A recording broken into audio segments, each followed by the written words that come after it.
Olá. Depois de 7 semanas de guerra, em meio à primeira trégua, o movimento de resistência islâmico Hamas e grupos terroristas aliados soltaram 24 dos cerca de 240 reféns sequestrados no ataque de 7 de outubro a Israel. Eles foram entregues à Cruz Vermelha Internacional. Pelos cálculos do Exército de Israel, ainda restam cerca de 215 reféns na faixa de Gaza. Em troca da libertação dos reféns, Israel soltou 39 mulheres e adolescentes palestinos que estavam presos em Israel. 24 mulheres, 2 eram menores de idade, 15 adolescentes palestinos de 14 a 18 anos. Alguns haviam sido condenados por ataques a Israel, mas outros estavam na chamada prisão administrativa, uma medida muito criticada internacionalmente, que Israel usa para deter palestinos sem acusação formal e, portanto, sem um processo legal. É o ônus de uma ocupação de 56 anos para a democracia israelense. A trégua começou às 7 da manhã, pela hora local, 2 da madrugada em Brasília, e a libertação dos reféns por volta das 4h30 da tarde em Israel, 11h30 da manhã em Brasília. A expectativa era que seriam libertados 13 reféns israelenses. Além dos 13 israelenses, foram soltos 10 tailandeses e um filipino que trabalhavam em Israel. Isso foi resultado de outra negociação intermediada pelo Irã junto ao Hamas. Todos os reféns saíram da faixa de Gaza em carros da Cruz Vermelha Internacional pela fronteira com o Egito e depois foram levados de helicóptero para 6 hospitais perto de Tel Aviv, em Israel. A Tailândia estima que ainda haja 20 reféns tailandeses. Cerca de 30 mil tailandeses trabalham em Israel, a grande maioria no setor agrícola. Nos 4 dias de trégua, devem ser libertados ao todo 50 reféns em troca de 150 prisioneiros palestinos. Israel já recebeu a lista com os nomes dos 13 reféns a serem soltos neste sábado. Israel ofereceu mais um dia de trégua para cada grupo adicional de 10 reféns libertados, até um limite máximo de 10 dias de pausa na guerra. Durante a trégua, 200 a 300 caminhões devem entrar todos os dias no território palestino com água, comida, combustíveis, medicamentos e outros produtos essenciais. Ontem foram 137 caminhões com esses produtos, mais 4 caminhões de combustível e 4 caminhões de gás. O objetivo do Hamas, com a trégua, é esfriar a ofensiva israelense e ganhar tempo para se reagrupar. Israel se prepara para pelo menos mais 2 meses de guerra, com o objetivo de destruir a máquina militar do Hamas e acabar com os líderes responsáveis pelo ataque terrorista de 7 de outubro, quando mais de 1.200 israelenses estrangeiros foram mortos. Israel diz que, ao responder ao ataque, Israel diz que matou 1.500 terroristas. Cerca de 15 mil palestinos morreram em Gaza desde o início da guerra, inclusive mais de 6.100 crianças.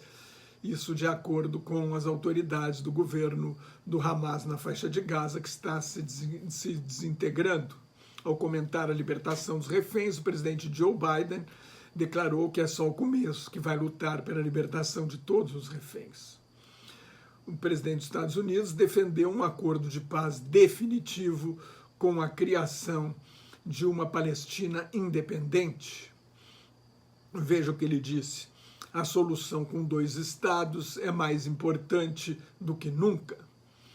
Mas Biden considera um objetivo legítimo eliminar o Hamas, ou seja, a continuação da guerra. O Egito elogiou o sucesso do primeiro dia de trégua, quando 137 caminhões com ajuda humanitária entraram do Egito para a faixa de Gaza. Foi o maior número desde o início da guerra. O ditador egípcio Marechal Abdel Fattah al-Sisi defendeu a criação de um Estado palestino desmilitarizado, sob supervisão de uma força internacional. Não foi um bom dia para o primeiro-ministro israelense Benjamin Netanyahu. A libertação parcial dos reféns é um objetivo da guerra, segundo ele, lembra o terror a que foram submetidos por 7 semanas.